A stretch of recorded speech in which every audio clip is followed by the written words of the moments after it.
శ్రీ సాయినాథాయ నమః. శ్రీ సాయి సచ్చరిత్రము 21వ అధ్యాయము. ప్రస్తావన యోగేశ్వరుల వ్యవస్థ. విహెచ్ ఠాకూర్, అనంతరావు పాటంకర్. నవవిధ భక్తి, పండరీపురం ప్లీడర్. ఈ అధ్యాయంలో హేమాడ్ పంత్, వినాయక హరిశ్చంద్ర ఠాకూర్, బిఏ అనంతరావు పాటంకర్, పండరీపురం ప్లీడర్ గురించిన కథలు చెప్పాను.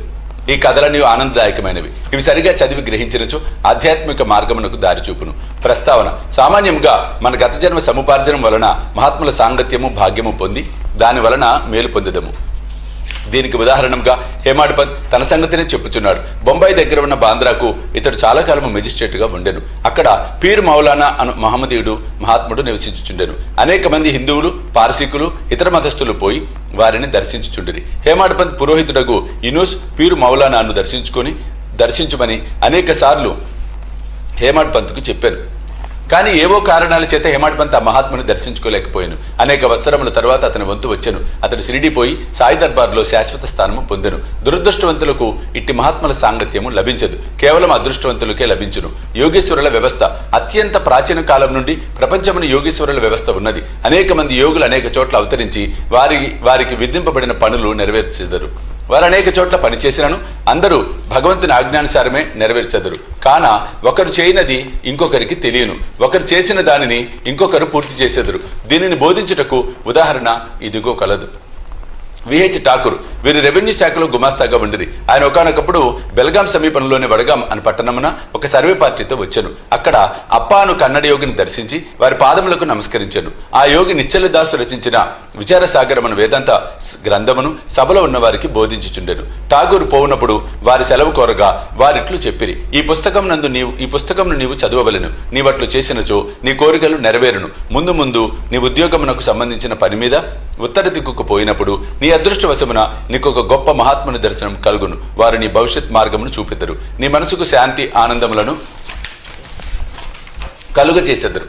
ఆ తర్వాత ఠాకూర్ జున్నూరుకు బదిలీ అయ్యను. అచ్చట పోవుటకై నాన్హేఘాట్ లోయను దాటవలసి ఉండెను. ఈ లోయ మిక్కిలి లోతైనది. దానిని దాటుట చాలా కష్టము. దానిని దాటుటకు ఎనుబోతు తప్ప ఇతరమేది ఉపయోగించరు. కావున ఎనుబోతుపై లోయను దాటుచే అతనికి బాధ కలిగెను. అచ్చట నుండి కళ్యాణ్కు పెద్ద ఉద్యోగముపై బదిలీ అయ్యాను. అచ్చట నానాసాహెబ్ చందోర్కర్తో పరిచయం కలిగాను. ఆయన వలన సాయిబాబా గురించి అనేక సంగతులు తెలుసుకొని వారిని దర్శింప కాంక్షించాను. ఆ మరుసటి దినమే నానాసాహెబ్ షిరిడీ పోవుటకు నిశ్చయించుకున్నాను. కావున ఠాకూర్ను కూడా తనతో రమ్మని అడిగాను. ఠాకూర్ తనకు ఠానాలో సివిల్ కేసు ఉండుచే రాలేనని చెప్పాను. అందుచే నానాసాహెబ్ ఒక్కడే వెళ్ళాను. ఠాకూర్ ఠానాకు వెళ్ళాను. కానీ అతడి కేసులు వాయిదా పడిను. అతడు నానాసాహెబ్ వెంట షిరిడీకి వెళ్ళకపోవడిచే మిక్కిలి పశ్చాత్తాప పడిను. అయినప్పటికీ షిరిడీ వెళ్ళాను. అంతకు ముందు రోజే నానా షిరిడీ విడిచిపెట్టానని తెలిసాను. ఇతర స్నేహితులు కొందరు అక్కడ కలిసిరి. వారు ఠాకూర్ను బాబా వద్దకు తీసుకుని పోయిరి. అతడు బాబాను చూసి వారి పాదములకు నమస్కరించి మిక్కిలి సంతసించెను. అతని కండ్లు ఆనంద బాష్పములచే నిండెను. వడలు గగురు పొడిచెను. కొంతసేపటికి సర్వజ్ఞుడు బాబా ఇట్లనెను, ఇచ్చటి మార్గము అప్పా బోధించు నీతులంత సులభము కాదు. నాన్హేఘాట్లో ఎనుబోతుపైన సవారీ చేయుట కంటే కష్టము. ఈ ఆధ్యాత్మ మార్గము మిగుల కఠినమైనది. దీనికి కృషి ఎంతో అవసరము. ఠాకూర్ ఒక్కనికి అర్థమగు ఆ మాటలు వినగానే అతడు అమితానంద పరవశుడయ్యను. కన్నడ యోగి చెప్పిన మాటలు యథార్థములను గ్రహించెను. 2 చేతులు జోడించి బాబా పాదములపై శిరసు పెట్టి తనను స్వీకరించి ఆశీర్వదించవలనని ప్రార్థించెను. అప్పుడు బాబా ఇట్లనెను, అప్పా చెప్పినదంతయు నిజమే, కానీ అవన్నీ అభ్యసించి ఆచరణలో పెట్టవలెను. ఊరికనే గ్రంథములు చదువుట వలన ప్రయోజనము లేదు. నీవు చదివిన విషయమును గూర్చి జాగ్రత్తగా విచారించి అర్థము చేసుకొని ఆచరణలో పెట్టవలెను. లేనిచో ప్రయోజనము లేదు. గురువు అనుగ్రహము లేని ఉత్త పుస్తక జ్ఞానము నిష్ప్రయోజనము. విచారసాగరంలోని సిద్ధాంత భాగమతుడు చదివి ఉండెను. కానీ ఆచరణ షిరిడీలో నేర్చెను. ఈ దిగువ చెప్పిన ఇంకొక కథ కూడా ఈ సత్యమును బలపరచును. అనంతరావు పాటంకర్ అని పూనా పెద్ద మనుషుడు ఒకడు బాబాను చూడటానికి వచ్చాను. షిరిడీకి వచ్చి బాబా దర్శనం చేశాను. అతని కండ్లు సంతృష్టి చెందెను, ఆనందించెను. అతను బాబా పాదములపై పడి తగు విధముగా పూజించి పిమ్మట బాబాతో ఇట్లనెను, నేను ఎక్కువగా చదివి తిని వేదాంతములను చదివి తిని అష్టాదశ పురాణములు వింటిని. నా మనసునకు శాంతి లేదు కనుక నా పుస్తక జ్ఞానమంతయు నిష్ప్రయోజనము. పుస్తక జ్ఞానము లేని నిరాడంబర భక్తులు నాకంటే మేలు. మనస్సు శాంతి పొందనిచో పుస్తక జ్ఞానము వ్యర్థము. నీ దృష్టి వలన నీ మహత్తరమైన మాటల వలన నీవు శాంతి ప్రసాదింతువని వింటిని. అందుచే నేను ఇచ్చటకు వచ్చి తిని. కావున నా యందు దాక్షిణ్యము చూపుము, నన్ను ఆశీర్వదించుము. అప్పుడు బాబా ఒక నీతి కథ ఈ విధముగా చెప్పాను. ఒకనాడు ఒక వర్తకుడు వచ్చెను. అతని ముందు ఒక ఆడగుర్రము లద్దె వేసెను. అది 9 ఉండలుగా పడెను. జిజ్ఞాసువైన ఆ వర్తకుడు పంచకొంగు సాచి 9 ఉండలను అందులో పెట్టుకొనెను. ఇట్లు అతడు మనసును కేంద్రీకరించగలిగెను. ఈ మాటల యథార్థమును పాఠంకర్ గ్రహించలేకుండాను. అందుచేతడు గణేశ దామోదర్ ఉరఫ్ దాదా కేల్కర్ను ఇట్లు అడిగాను. ఆ మాటలలో బాబా ఉద్దేశమేమి? కేల్కర్ ఇట్లు జవాబు చెప్పాను. నాకు కూడా బాబా చెప్పినదంతే తెలియదు, కానీ వారి ప్రేరణ ప్రకారం నాకు తోచినది నేను చెప్పేదను. ఆడగుర్రం అనగా ఇచ్చట భగవంతుని అనుగ్రహము. 9 ఉండల లద్దె అనగా నవవిధ భక్తులు. అవేమన్నా శ్రవణము, కీర్తనము, స్మరణము, పాదసేవనము, అర్చనము, నమస్కారము, దాస్యము, సఖ్యత్వము, ఆత్మ నివేదనము. ఇవి నవవిధ భక్తులు. వీణులో ఏదైనా ఒక మార్గము హృదయపూర్వకంగా అనుసరించిన ఎడల భగవంతుడు సంతృష్టి చెందును. భక్తుని గృహమునందు ప్రత్యక్ష మగును. భక్తి లేని సాధనములన్నీ అనగా జపము, తపము, యోగము, ఆధ్యాత్మిక గ్రంథముల పారాయణము, వాణిలోని సంగతులు ఇతరులకు బోధించుట మొదలగునవి నిష్ప్రయోజనము. భక్తియే లేనిచో వేదములలోని జ్ఞానము, జ్ఞాని అను గొప్ప ప్రఖ్యాతి, నామమాత్రమునకే చేయు భజన ఇవన్నీ వ్యర్థము.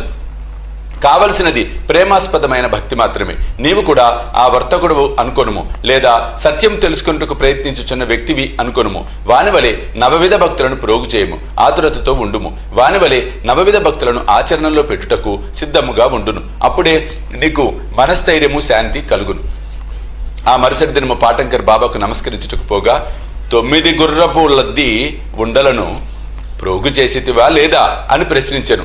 అతడు తాను నిస్సహాయుడునని, బాబా అనుగ్రహించే మాత్రమే వాణిని సులభంగా ప్రోగు చేయవచ్చును అనెను. అప్పుడు బాబా శాంతి క్షేమములు కలుగునని ఆశీర్వదించెను. పాఠంకర్ అమితానంద భర్తుడయ్యను. పండరిపురం ప్లీడర్. ఈ చిన్న కథతో ఈ అధ్యాయము ముగించదము. ఈ కథ బాబా సర్వజ్ఞుడని తెలుపును. ప్రజలను సరైన మార్గమును పెట్టుటకు, వారి తప్పులను సవరించుటకు బాబా సర్వజ్ఞత్వమును ఉపయోగించుచుండెను. ఒకనాడు పండరిపురం నుండి ఒక ప్లీడర్ వచ్చెను. అతడు మసీదుకు పోయి సాయిబాబాను దర్శించెను. వారి పాదములకు నమస్కరించెను. అడగకుండానే దక్షిణ ఇచ్చాను. జరుగుచున్న సంభాషణలు వినుటకు ఒక మూల కూర్చుండెను. బాబా అతని వైపు ముఖం తిప్పిట్లనెను. ప్రజలెంత టక్కరులు, వారు పాదములపై పడెదరు, దక్షిణ ఇచ్చెదరు, కాని చాటుగా నిందించెదరు. ఇది చిత్రము కదా. ఆ మాటలు ప్లీడర్కు సూటిగా తగిలిను. ఎవరికి బాబా మాటల్లోని అంతరార్థము బోధపడలేదు. ప్లీడర్ మాత్రము గ్రహించెను. కానీ అక్కడ ఏమీ మాట్లాడలేదు. వాడకపోయిన పిమ్మట ప్లీడర్ దీక్షితుతో ఇట్లనెను. బాబా చెప్పినదంతయు యథార్థమే. ఆ బాణము నాపై ప్రయోగించిరి. అది నా గుర్చియే. నేనెవరిని నిందించకూడదు, తృణీకరించరాదని బోధించుచున్నది. పండరిపురం సబ్ జడ్జి నూల్కర్ తన ఆరోగ్య అభివృద్ధి కొరకు సిరిడి వచ్చెను. ఇచ్చటనే మకాము చేశాను. ప్లీడర్ల విశ్రాంతి గదిలో దీని గురించి వివాదము జరిగాను. రోగముచే బాధపడుచున్న సబ్ జడ్జి ఔషధమును సేవించక షిరిడిపోయిన మాత్రమున బాగగుణ అని మాట్లాడుకొనిది. సబ్ జడ్జిని వ్యాఖ్య చేసిరి. సాయిబాబాను నిందించితిరి. నేను కూడా అందు కొంత భాగం వహించి తిని. నేను చేసినది సమంజసం కాదని ఇప్పుడు సాయిబాబా నిరూపించెను. ఇది నాకు దూషణ కాదు, నాకు ఇది ఆశీర్వచనమే. ఇది నాకు ఉపదేశమే. నేను ఇక మీదట ఎవరిని దూషించరాదు, ఎవరిని నిందించరాదు, ఇతరుల విషయంలో జోక్యము కలుగ చేసుకొనరాదు. పండరిపురంకు సిరిడి 300 మైళ్ళ దూరమున ఉన్నది. బాబా సర్వజ్ఞుడు అగుడిచే పండరిపురంలో ప్లీడర్ల విశ్రాంతి గదిలో ఏమి జరిగనో తెలుసుకొనిది. ఈ నడుమనున్న స్థలము, నదులు, అడవులు, పర్వతములు వారి సర్వజ్ఞత్వమునకు అడ్డుపడలేదు. వారు సర్వము చూడగలిగిరి. అందరి హృదయములలో గల దానిని చదవగలిగిరి. వారికి తెలియని రహస్యము లేదు. దగ్గరనున్నవి, దూరముగా ఉన్నవి ప్రతి వస్తువు కూడా పగటి కాంతి వలె వారికి తేటతెల్లెము. ఎవడైనా దూరముగా గాని దగ్గరగా గాని ఉండనిమ్ము. బాబా సర్వాంతర్యామి అగుడిచే వారి దృష్టి నుంచి తప్పించుకున్నట్టు వీలు లేదు. దీనిని బట్టి ప్లీడరు నీతిని నేర్చుకునేను. ఒకరి గురించి చెడు చెప్పరాదు, మరియు అనవసరముగా వ్యాఖ్యానము చేయరాదు. ఇట్లు బాబా అతని దుర్గుణమును పోగొట్టి సన్మార్గమునందు పెట్టెను. ఇది ఒక ప్లీడర్ గురించి చెప్పినది అయినప్పటికీ అందరికీ వర్తించును. కాబట్టి ఈ కథ బోధించు నీతిని జ్ఞప్తిందుంచుకొని మేలు పొందిదము గాక. సాయిబాబా మహిమ అగాధము, వారి లీలలు కూడా అట్టివే, వారి జీవితము అటిదే.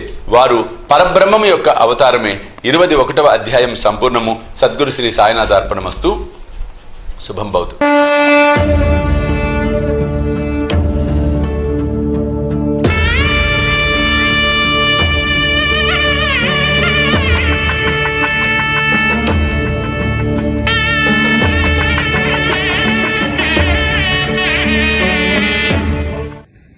సాయి దివ్య రక్షా కవచ యంత్రానికి స్వర్ణ కవచం, స్వర్ణ తాపడం మనం చేయించబోతూ ఉన్నాం. ఆ సముద్రంలో బాబా రత్న ఖచ్చిత సింహాసనంలో కూర్చున్న అధ్యాయం నిజంగా ఒక అపురూప ఘట్టం. ఆ ఘట్టాన్ని